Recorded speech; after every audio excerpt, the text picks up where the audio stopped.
이제 만약에 통일이 가까이 오고 통일이 되는 어떤 상황이 되면 중립국으로 가자는 어떤 논의가 되는데, 여기 있는 것처럼 이제 군사협정이나 뭐 문서, 법, 사람의 경제 그 시스템 다 바뀌게 되겠죠.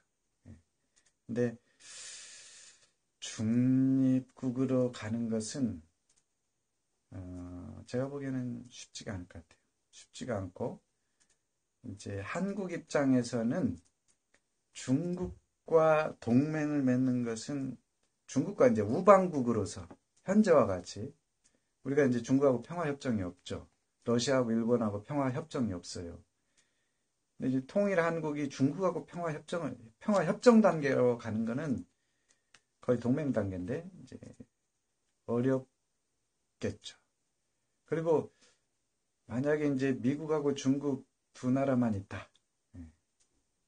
그 중에 하나를 선택해야만 된다. 그럼 우리는 이제 현재를 기준으로 보면 뭐 조건 없어요. 미국을 선택해야 되죠. 그래서 조만간에 통일이 이루어진다. 그러면 지금 네트워크 사정이 좀 좋지 않아서 불안할 수도 있습니다. 근데 그렇지 않으면 우리는 무조건 미국을 이제 당분간은 선택해야 돼요.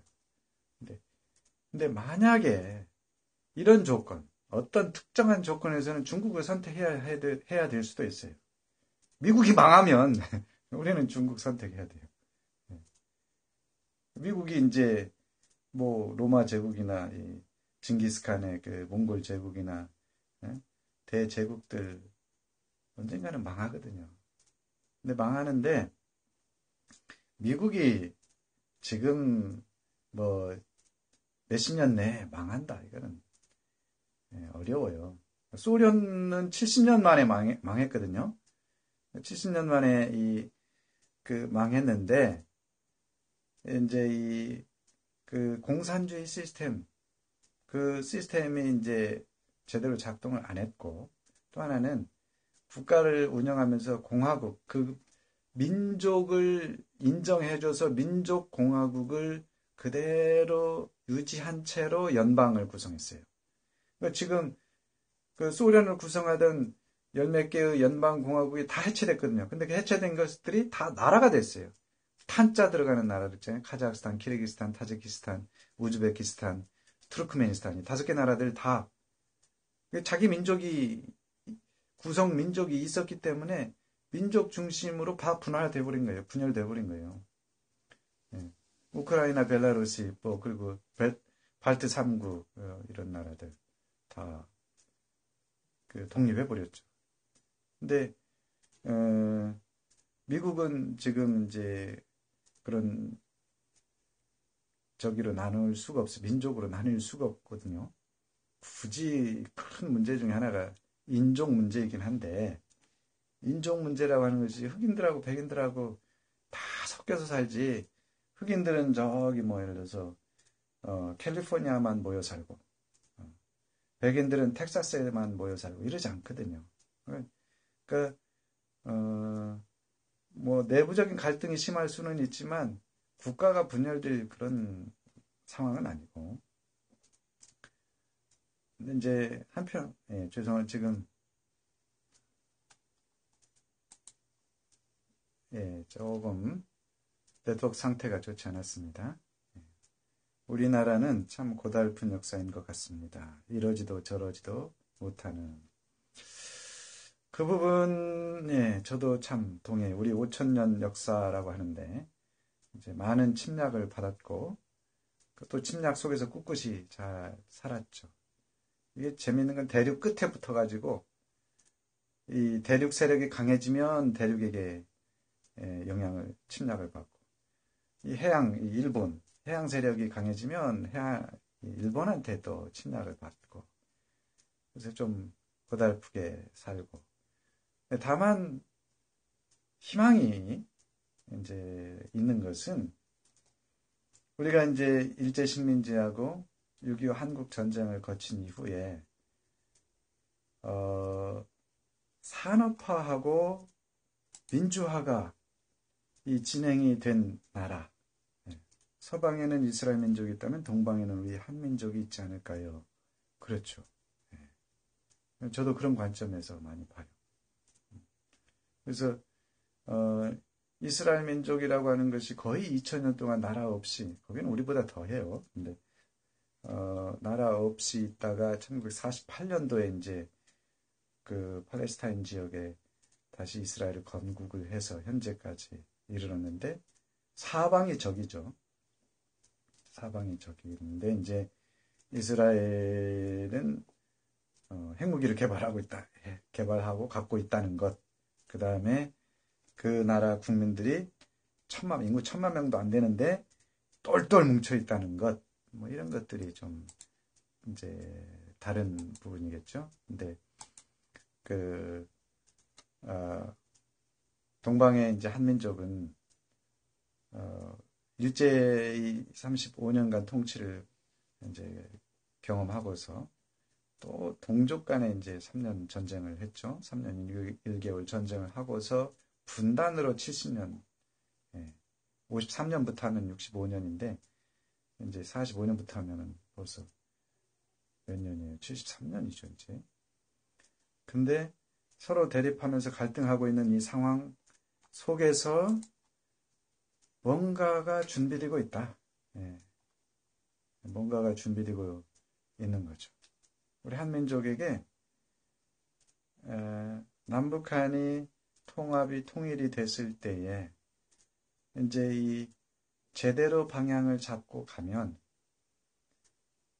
그 한민족으로만이 우리 민족만 그 감당할 수 있는 특별한 일들을 할 수 있겠다는 생각이 들어요. 그 중에 하나가 중국의 보안제, 중국의 보안. 저는 이제 세계의 역사를 어떻게 보냐면, 제가 대학 때에 그 성경을 공부해가지고 기독교 신앙을 갖게 됐어요. 그래서 이제 기독교에 대해서 조금 공부를 했는데, 이제 기독교적인 관점에서 세계 역사를 보면 세계를 선도하는 국가들, 세계 역사를 이끌어가는 국가들은 기독교적인 어떤 배경을 갖고 있더라고요. 그러니까 이제 AD 34년 또는 30년이라고 보통 역사에서는 그래요. 예수님이 이제 떠나신 이후에 로마가 이스라엘을 이제 완전히 초토화시켜요. AD 70년에. 그 이스라엘은 없어져요. 그때부터. 근데 이스라엘에서 시작된 이 이단 종교 같은 한 종교가 예수를 믿는 예수교죠, 이제. 313년, 그러니까 약 250년 정도 지난 이후에는 그 로마의 종교가 되죠. 인정을 받고 또 국교가 돼요. 근데 로마 시대가 이제 저물어 가죠. 로마 시대가 영원히 가는 게 아니라 중간 이제 동로마, 서로마로 나뉘고, 이제 이후에 그 대항해 시대가 될 때, 그때는 이제 카톨릭이 계속 있었죠. 스페인하고 포르투갈이 제일 먼저 나서요. 여러 가지 뭐 원인들이 있었는데, 그중에 한 원인 중에 하나가 그쪽에서 시작된 어떤 그 기독교 종파들이 선교에 적극적으로 나서려고 그러는데 갈 사람이 없어요. 근데 이제 그런 어떤 사람을 지원하는 상인들 또는 시장을 개척해보고자 하는 이런 사람들, 물론 그때 이제 나침반이 전례가 돼서 이제 항해술이 개발이 되니까 이 도전적인 사람들도 있었죠. 이제 그 사람들이 이제 그 배를 타고 움직이기 시작하죠. 그래서 스페인, 포르투갈이 제일 먼저 이제 세계를 장악해요. 심지어는 뭐 남미 쪽으로 이제 브라질 지역에 제일 먼저 가죠. 그 다음에 포르투갈이 그쪽으로 가니까 스페인이 이제 나머지 지역들을 대부분 장악을 하고, 또 이 스페인 이 함대들이 어디로 가냐면 인도네시아 쪽으로 가요. 그래서 그 말레이시아, 인도네시아 지역이 대부분 또 스페인의 이제 식민지가 돼요. 근데 스페인이 포르투갈에 이렇게 가는 동안에 그 새로 그 변화가 일어나는데 영국하고 네덜란드에서 일어나요. 영국하고 네덜란드에서 일어나는데 이 나라 사람들도 이제 막 세계를 개척하기 시작하죠. 그래서 이제 네덜란드는 그 동인도 무역회사를 통해서 이쪽 스페인하고 싸워가지고 그 인도네시아, 말레이시아 쪽을 또 이제 장악하죠. 스페인은 또 필리핀을 이제 붙잡고 그 식민지로 삼고 뭐 이런 어떤 과정이 있었는데 그 과정을 잘 살펴보면 어찌 됐건 제국주의는 저는 동의하지는 않는데 이제 그 좋은 방식은 아니다고 생각하는데 그런 어떤 기독교적인 영향력을 확산시키고자 했던 사람들이 많은 나라들이 세계를 주도해 간다 이거죠. 그래서 스페인, 포르투갈, 그 다음에 이제 네덜란드, 영국, 그리고 영국과 이제 경쟁 관계에 있는 프랑스, 이런 나라들이 이제 주도 역할을 하다가 미국으로 갑자기 또 넘어가죠.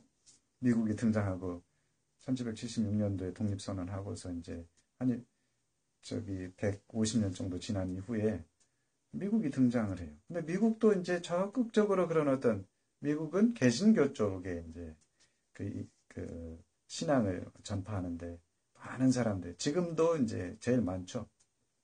그래서 현재의 세계의 패권을 미국이 쥐고 있는 큰 원인 중에 하나가 저는 이제 그런 기독교적인 사고, 왜냐하면 이게 보편적인 사고거든요. 이 성경에 나오는 인간이 언제 인권을 따집니까? 밥 먹고 좀 살만하면 인권을 따지고 자유와 인권을 따지는데, 근데 이제 교묘하게 이것들을 막는 이념들이 많아요. 우리도 조선시대 때 이제 유교가 있었는데, 유교 때 뭐예요? 양반상농. 이거 유교에서는 다르다. 뭐 남자 부부 유별해가지고 남자 여자 다르다. 남자가 우세하다. 장유유서. 나이 많은 사람이 대장이다. 이런 어떤 그 유교라는 이념이 어떤 사람들의 윤리의식에 영향을 주어서 그렇게 받아들이도록 살거든요. 그래서 차별이라는 게 있는데 기독교에서는 이제 하나님 신 앞에서는 모든 사람이 동등하다, 평등하다 이런 개념을 가지고 있거든요. 그러니까 그런 것들이 이제 주도적인 어떤 역할을 하면서 미국이 이제 주도 역할을 하는데 만약에 미국도 한편으로는 그래요. 지금 뭐 동성혼, 동성 간 결혼을 이제 허용을 하고 있어요. 근데 그런 부분에서 미국이 이제 미국의 본래의 청교도적인 가치하고는 그게 위배되는데 이제 시대가 변하니까 그걸 받아들인 거거든요.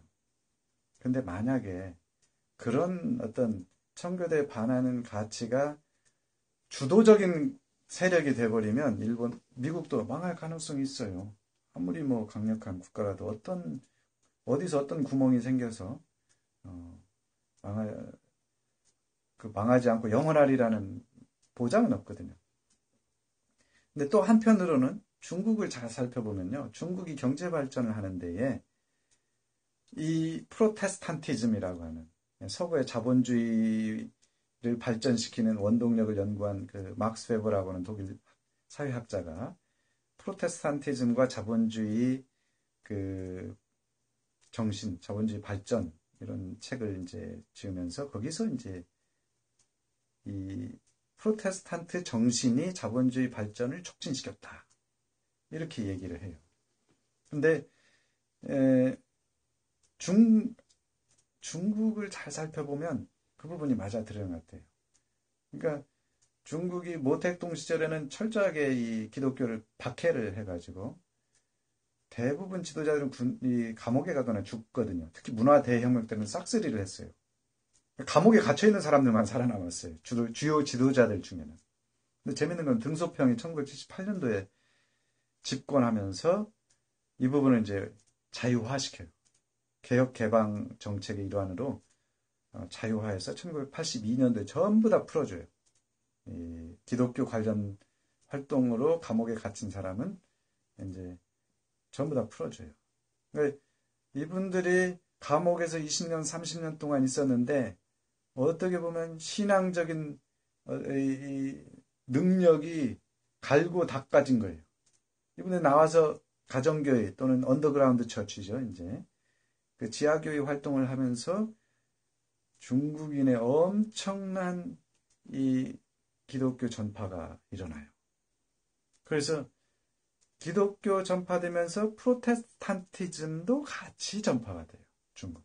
프로테스탄티즘이 뭐냐? 프로테스탄티즘은 프로테스탄트 정신인데 근검절약이에요. 기본적으로. 자, 너는 신이 부여한 소형만큼 벌어라. 많이 벌면 벌수록 좋다. 자본, 이윤 추구를 해라. 많이 벌어라. 카톨릭에서는 그걸 금지했거든요. 근데 루터가 종교개혁할 때 그 부분을 이제 주장을 해요. 이윤 추구를 하고 자본을 축적해라. 그리고 그것을 너 혼자 쓰지 말고 나눠라. 분배죠. 나눠라. 그러니까 신의 소명이라고 하는 것이 신은 모든 사람을 비즈니스맨으로 만들지 않고 적정한 필요한 사람들에게 그런 재능을 줘서 비즈니스맨의 소명을 준 거예요. 이 사람들은 자기가 그런 소명을 받은 사람이라고 확신하는 순간부터 열심히 돈을 버는 거예요. 그냥 돈을 버는 게 이 사람들의 이 예배예요. 그 선생님이다. 그러면 선생님으로서 할 일에 집중을 하는 거예요. 선생님이 돈 벌면 안 돼요.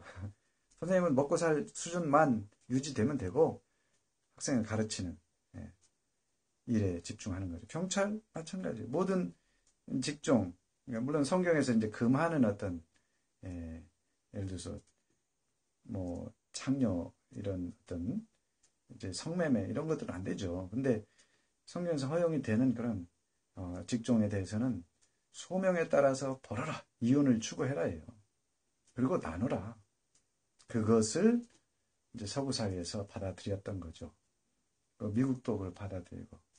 근데 재밌는 거는 중국 사람들이 그런 내용을 잘 몰랐다가 성경을 공부하고 기독교를 이제 받아들이면서 그런 사람들이 어마어마하게 드러나요.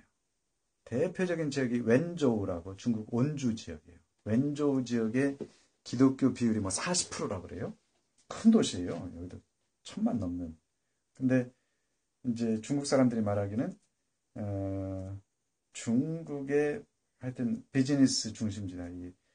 그 대기업 웬조우의 그 알리바바 그 이제 이 본사도 있고 그래요. 근데 굉장히 혁신적이고 좋은 인재들도 많고 잘 살고 돈 벌고자 하는 그 열정을 가진 사람들도 많다고 그래요. 그러니까 이런 사람들이 기독교를 받아들이면서 한 일이 뭐냐면 계속 기업가 마인드, 혁신 기업가 마인드를 갖고 성장을 해요.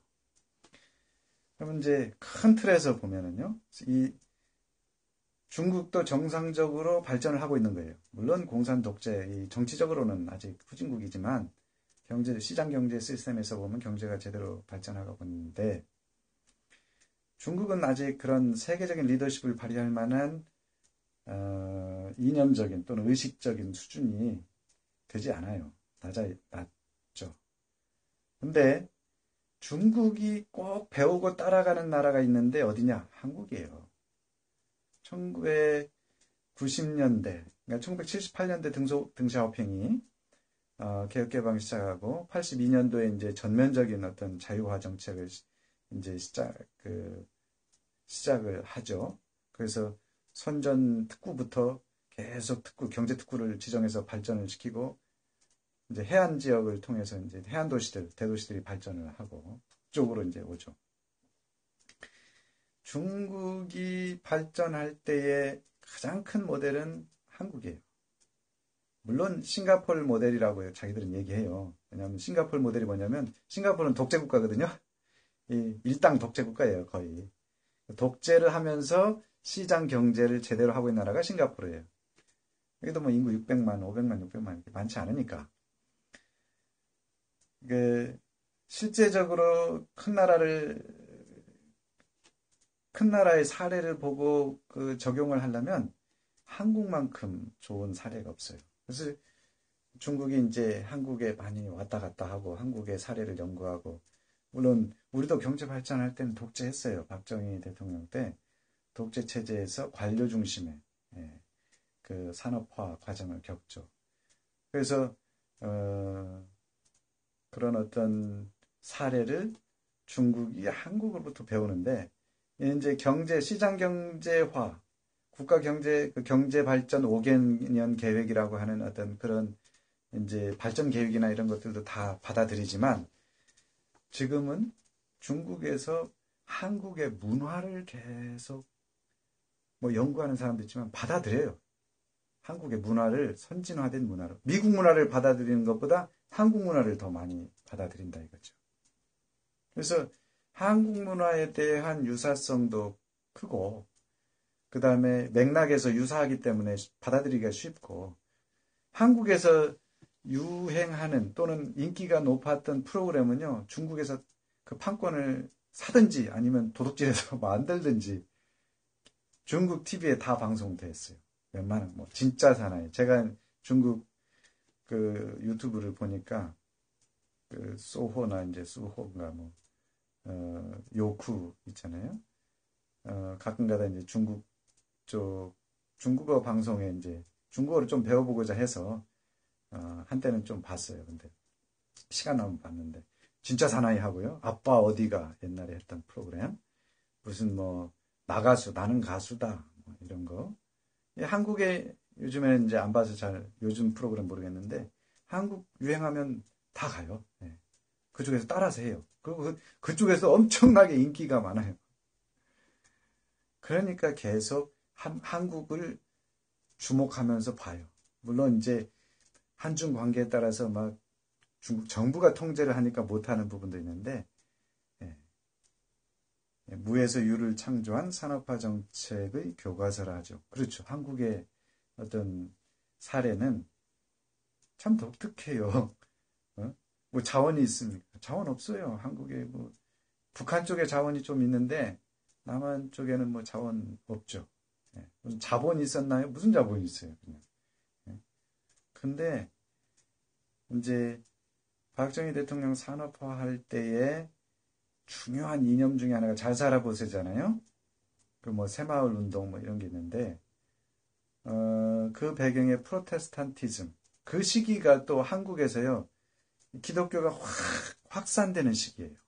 많은 사람들이 사회 발전, 산업 발전을 경제 발전을 꿈꾸면서 노력을 하는데 이제 불교나 유교적인 생각을 갖고 있는 사람은 어려워요, 그게.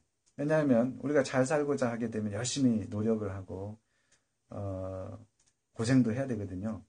근데 고생하다가 갑자기 어려움을 안 만날 수가 없어요. 위기를 만나지 않고 아무리 예, 아무리 큰 그 이 회사나 뭐 이래도 회사를 일굴 때 위기가 있고 사람들도 그런 위기를 맞아요. 근데 불교적인 사고를 갖고 있으면요. 인과응보다 이렇게 생각해요. 아, 내가 전생에 뭔 잘못을 했나 보다. 야, 이번 생에는 나는 폭망했다, 망했다. 안 해요. 네. 거기서 멈추는 거예요. 그냥 내 팔자는 여기까지인가 보다. 그래서 불교적인 사상을 가지면요. 지금 그 동남아시아 지역이 대부분 그 캄보디아, 베트남, 라오스, 그 태국, 미얀마 이 지역이 전부 다 불교 우세 지역이거든요. 누가 저한테 돈을 주고 투자해봐라. 그러면 저는 투자 안 할 거예요. 그쪽에. 왜냐? 불교적인 사상을 갖고 있으면 어려움을 극복하는 데 장애물이 생기면 포기하는 비율이 훨씬 높아요. 물론 태국에도 세계적인 회사 있어요. 예. 근데 그런 사람들 잘 살펴보면 그 사상, 의식은 절대 불교적이지 않다. 예. 그래서 한국 산업화 과정에서 기독교의 세력이 확산, 그거 보죠. 많은 기독교가 파생되어져 가는 시기. 막 분파도 생기고, 예? 또 교회도 많이 막 생기고, 특히 여의도 순복음교회 같이 막 세계에서 제일 큰 교회가 생기고 이런 때죠. 이럴 때에 결국에는 사람을 중심으로 인간이 이제 인적 자본이라고 그러죠. 사람이 무역이라는 것을 알게 돼서 이제 한국이라고 하는 나라에 그냥 머물러 있지 않고 외국에 나가서 원료를 사다가 우리가 만들어서 다시 팔고 이제 이런 쪽에 국제무역에 눈을 뜨고 참여하게 된 거죠. 그러면서 우리가 경제가 성장했잖아요. 그리고 그 기업들이 다 무역을 통해서 큰 기업들이에요. 국내에서 국내를 기반으로 해서 성장한 기업은 많지가 않아요. 다 뭐 현대그룹, 삼성그룹, LG, 다 해외하고 수출 교역을 하면서 성장을 했고 또 거기에 이제 연관된 많은 산업들이 이제 중소기업이나 산업들이 또 활성화가 돼서 오늘날까지 왔죠. 그러니까 중국은 항상 한국을 주목해요. 한국이 어떻게 가느냐. 심지어는요, 중국 기독교가 한국 기독교를 주목해요. 어떻게 가는가. 근데 저는 좀 아쉬워요. 저는 이제 교회를 다니는데 아쉬워요. 왜냐하면 교회가 너무 기복신앙이죠. 이제 샤머니즘적인 사고. 야, 돈 벌어야 된다. 부자가 돼야 된다. 병을 나아야 된다. 그다음에 이제 출세해야 된다. 성공해야 된다. 맞죠? 물론 없는 분들의 입장에서는 그게 필요해요. 내가 아픈데 당연히 나아야죠. 근데 문제는 낳고 나서 문제예요. 부자가 되고 나서가 문제예요. 부자가 됐어요. 나았어요. 어느 정도 성공은 했어요. 근데 그 다음에도 계속 더 달라. 더 부자가 돼요. 더 건강하게 달라. 이렇게 가면은 문제가 있는 거예요. 그게 아니고 이제 성경에서 말하는 그 사랑의 가치라고 하는 것이 자기가 준비가 돼야지 사랑할 수 있거든요, 사실은. 처음에는 자기를 사랑할 수 있는 여건이 되고 자기가 준비가 되면 이제 이웃을 사랑할 수 있어야 되는데 그쪽으로 잘 안 갔어요. 예. 분배라는 쪽에 취약해요, 아직. 특히 보수 기독교 쪽에서는 한국에서 이제 박근혜를 많이 지지하고 박근혜 대통령을 지지했죠. 그리고 이제 보수층이라고 하는 쪽에서 이제 보수라고 하는 사람들이 대기업이나 이런 쪽에 많이 지지해요. 그리고 어떻게 보면은 기독교인도 많아요. 근데 의외로 분배 문제에 대해서는 상당히 좀 빈약해요. 인색해요. 그게 왜 그럴까? 그러니까 우리 기독교의 그 수준이 기독교 지도자의 수준도 그래요. 그런 수준에 머물러 있는 거예요. 그냥 내가 현세에서 축복받는 수준. 근데 그런 분들 나중에 제가 생각하기에는 천국에 가면 참 고생 많이 할 것 같아요. 천국에서도 그렇게 살 거거든요. 자기 중심으로 사는데 천국에서는 조금 반대가 된다고 생각해요. 여기 이 땅에서 사는 삶의 방식을 반대로 가서 경험해보는 거죠. 내가 여기서는 나 혼자 잘 먹고 잘 살았다 그러면 그쪽에 가서는 이제 남이 잘 먹고 잘 사는 꼴을 보면서 살아야 되는, 이건 뭐 상상입니다. 그냥. 어찌됐건 기독교 프로테스탄티즘이 한국에서 산업화에 큰 역할을 했어요. 중국에서 큰 역할을 하고 있어요. 한국이 어떻게 가느냐를 중국이 계속 주시하면서 따라가요. 그러니까 통일 한국이 만약에 이상한 방향으로 간다, 그럼 중국도 이상한 방향으로 가게 돼 있어요. 현재까지의 어떤 흐름으로 봐서는. 근데 통일 한국이, 저는 그래서 왜 해피 바이킹이냐. 통일 한국이 가야 할 미래는 그런 바이킹 국가들이다. 이렇게 생각해요.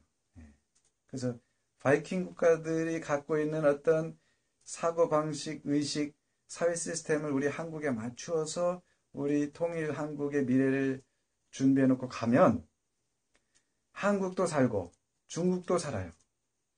그러니까 중국이 살아야지 한국도 살거든요, 사실. 그런 셈이죠. 잠깐만요.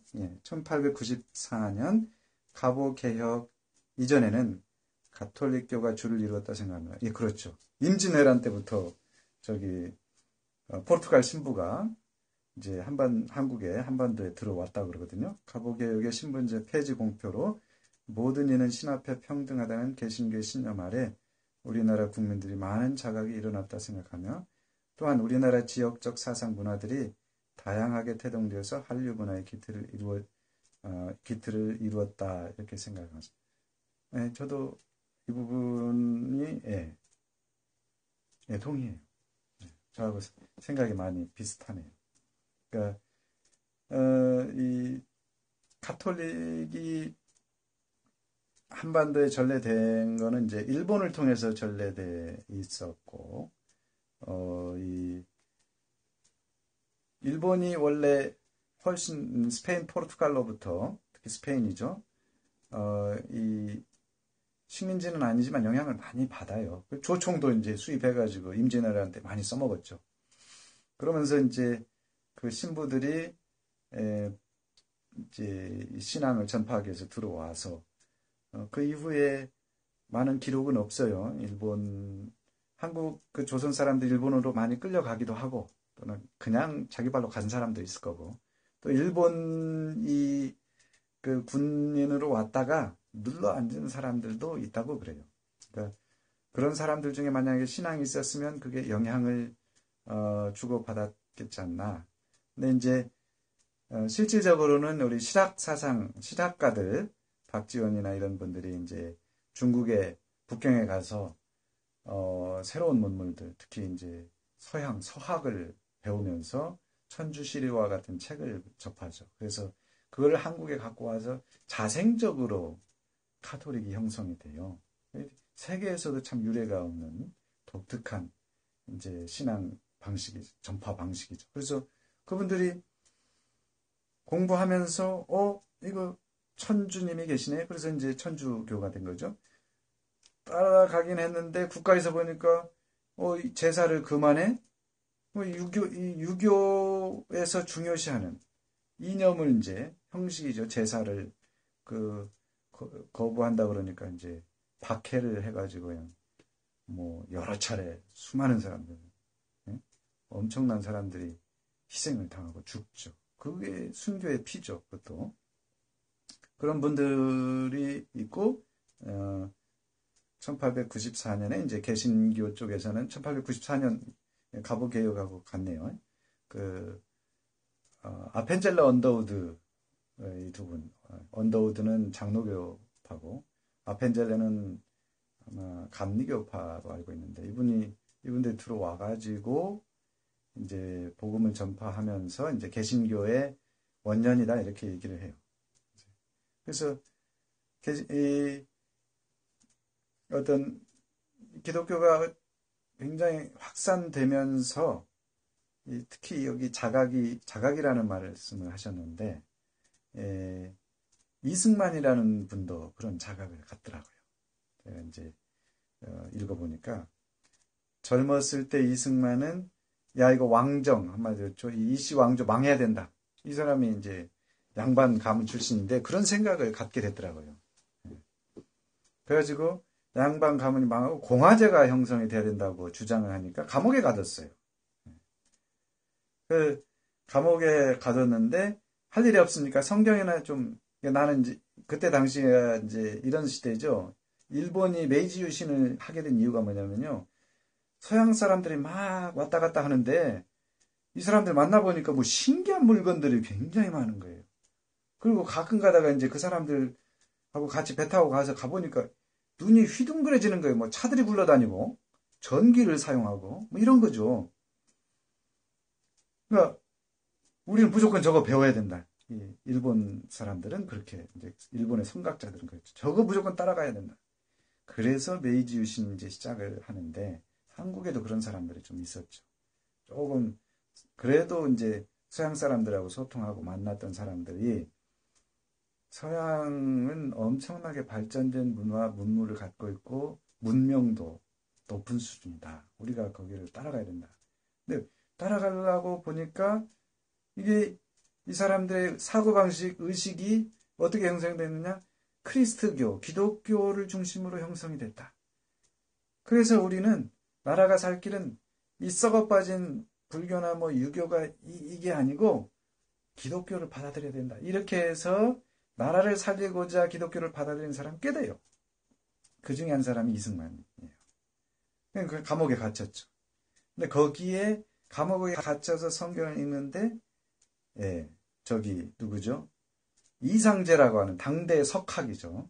이상제가 이제 뭐 그 시대에 지금 모르지만 지금 뭐 도올처럼 이렇게 유명한 사람인 것 같아요. 도올 김용 전 국민이 알잖아요. 이상제 선생이 들어와 가지고 이제 있는데 이게 이승만이 이상제 선생한테 선생님 성경 한번 읽어봅시다. 여기에 있는 이 인물들 배우면서 우리 서양이라는 나라가 이런 시스템입니다. 이런 나라의 상태입니다. 그래서 이상제 선생이 거기서 또 바뀌어요. 그래서 우리 나중에 이제 나와가지고 이 한국 사회의 근대화 또는 변화를 위해서는 기독교를 받아들여야 된다. 기독교 선각자적인 활동을 해요. 오죽하면 주한 이스라엘 대사가 전 세계 어디를 가도 우리나라처럼 하나님에 대한 구원과 믿음, 열망의 탄복에서 야곱의 12지파 중에 단지파 족속이 아닌가 싶었다 하더라고요.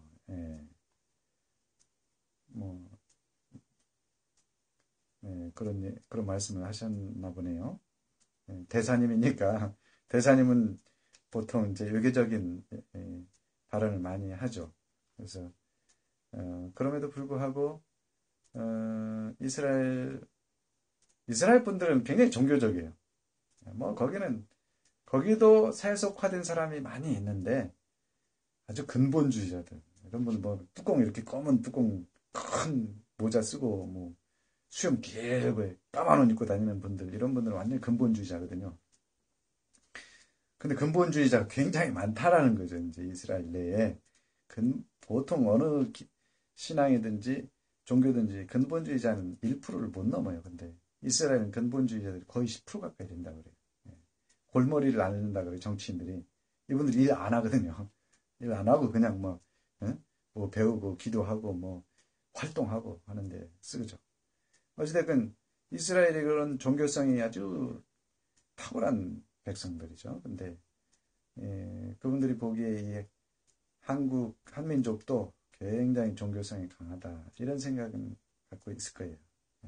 그리고 또 하나님에 대한, 신에 대한 어떤 이 의식을 굉장히 염두에 두고, 우리 민족의 과거를 봐도 하늘 사상, 하늘천. 그래서 홍익인간이라고 하는 사상이나 이것들이 경천애인이라고 하는 것들이 전부 하늘과 관련이 되어 있는데, 하늘이 이제 인격화되지 않은 신의 개념이죠. 근데 어쨌든 뭐 야곱의 12지파 중에 단지파 족속, 이스라엘 사람들은 유다 지파하고 에브라임 뭐 이런 쪽을 아주 높이 친다 그러더라고요. 저도 듣기만 한 겁니다. 내용은 잘 모르겠지만. 신문 사설에서. 그래서 한국이 이제 중국의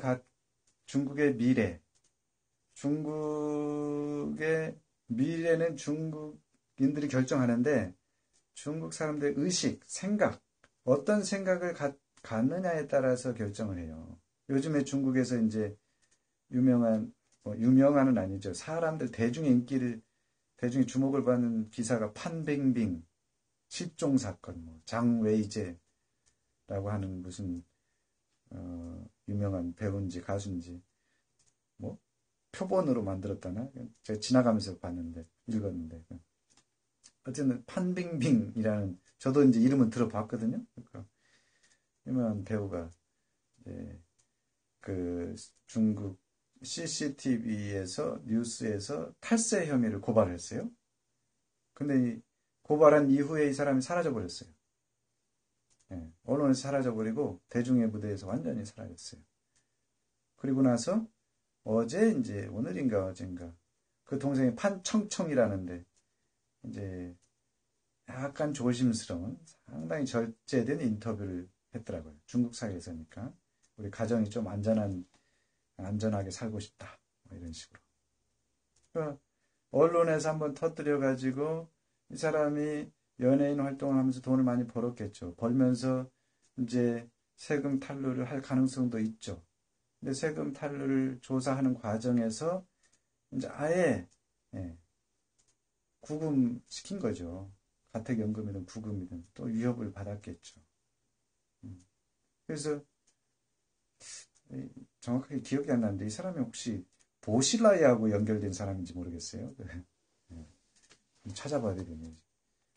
옛날에 그 보실라이라고 아주 시진핑하고 경쟁하던 중국 아주 탑 클래스 그 정치인이 낙마했거든요. 근데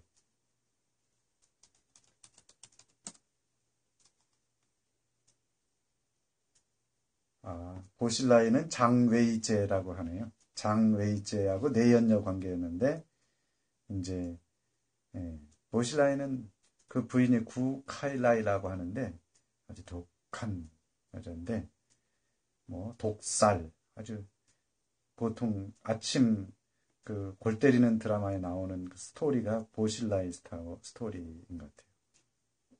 어찌됐건요. 중국이 그런 일들을 처리하는 걸 보면은 굉장히 투박하면서 공격적이고 위협적이에요. 판빙빙이면 그냥 배우잖아요. 그래서 여자 배우인데 그 탈세 혐의로 조사한다 그러면서 사람들이 보기에는 이거 목숨이 이 사람이 살아있나? 이런 정도로 옛날 그 칠레나 이제 남미 지역에서 이 극우 정권들 군부 독재가 시행될 때에 갑자기 사라지는 인사들이 이제 많았어요. 그런 사건도 기억이 나고 우리 박정희 대통령 때도 그런 일들이 종종 있었죠. 그리고 특히 억울하게 죽은 분들도 있거든요. 억울하게. 갑자기 사형당해가지고 그냥 소명할 수도 없고 나중에 무죄가 이제 이 무죄라고 밝혀진 그런 일들. 그러니까 중국이 그런 수준인 거죠. 우리나라로 하면은 유신체제, 박정희 시대 유신체제 비슷한 상황이죠. 그런 나라가 세계를 선도한다고 생각해 보세요. 아찔한 거예요. 다른 나라를 다룰 때 뭐 자국민도 그렇게 심하게 다루는데 다른 나라 사람들, 다른 국가를 다룰 때에 힘으로 막 힘의 논리로 다스리기 때문에 중국이 만약에 세계의 어떤 패권 국가가 되면은 아주 위험한 거죠, 현재. 근데 중국은 변하고 있고 앞으로도 변할 거예요. 근데 중국이 선한 방향으로 변하기 위해서는 한국의 역할이 굉장히 중요하다. 그래서 옆에서 굉장히 수준 높은 문화, 수준 높은 의식을 갖고 살면은요, 아무리 경제적으로나 힘으로 군사력으로 크다 할지라도 함부로 하기 힘들어요. 옛날 이제 로마 시대의 그리스하고 비슷한 거죠. 헬라. 로마가 군사력이 강하고 물론 지중해 영역이지만 북부 아프리카랑 대제국을 건설해서 다스리지만 이 그리스 지역 헬라 전통이 있고 수준이 높은 이 민주공화 정도 했잖아요. 그런 나라를 함부로 대하지 못해요. 그리고 유학을 그쪽으로 가요. 로마 사람들이 그리스로 이제 철학이나 어떤 학문을 하기 위해서는 아테네로 이제 유학을 가거든요. 한국과 중국도 마찬가지죠. 중국이 지금 현재 어떤 이 흐름으로 봐서는 계속해서 발전을 하겠죠. 경제적으로나 또는 경제력이 커지면 이제 군사적으로도 발전하겠죠. 한반도가 남북한 갈려 있으면 정말 쪼그라들기 쉽고 언젠가는 이제 통합이 되고 통일이 되는데 그때의 우리의 의식 수준이 현재의 수준으로 머물러 있으면 중국한테 눌려서 꼼짝 못하고 지내기 쉽죠. 저는 우리의 후세대들이 30년 또는 한 세대 지나면 30년이고 60년 후 지금 바이킹 스웨덴 정도 스웨덴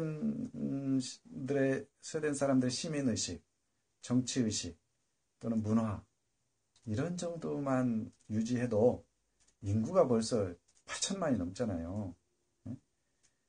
그런 8천만이 넘는 인구가 지금 스웨덴 인구가 1,000만 명인데 1,000만 명이 갖고 있는 그런 어떤 의식 수준에 도달하면 중국이 한국을 섣불리 얕볼 수 없어요.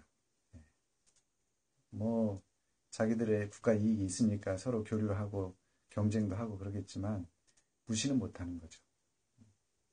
그러니까 그 시민 의식이 자라야 되거든요. 우리가 서로 싸우고 한쪽에서 욕하고 한쪽에서는 뭐 내가 옳네 네가 옳네 주장하면서 내로남불 뭐 내가 하면 로맨스고 남이 하면 불륜이라고 이게 그 평가하는 잣대도 이중으로 갖고 있고 이러면은 한국 위험하죠.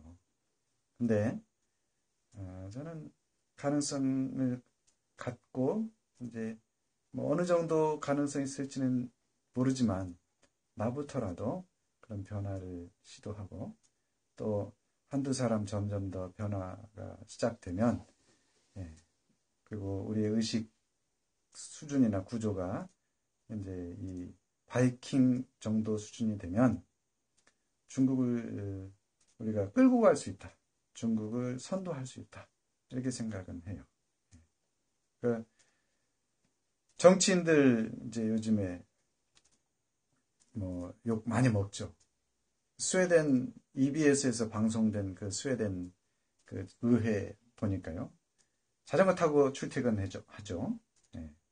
차 타려면은요, 특별한 이유가 있어야지 차를 타더라고요. 그 다음에 비서를요, 1대1도 아니에요. 1대1도 아니고, 그, 비서 한 사람이 의원 몇 사람을 이렇게 도와줘요. 그 의원이 스스로 대부분 자기가 자기 일 다 처리해요. 우리는 뭐, 의원 보좌관이 몇 명 있고, 보좌관 사무실까지 포함해서, 공간도 넓어야 되고, 보좌관 월급 주고, 차도 뭐, 기사 빨린 차 다니고,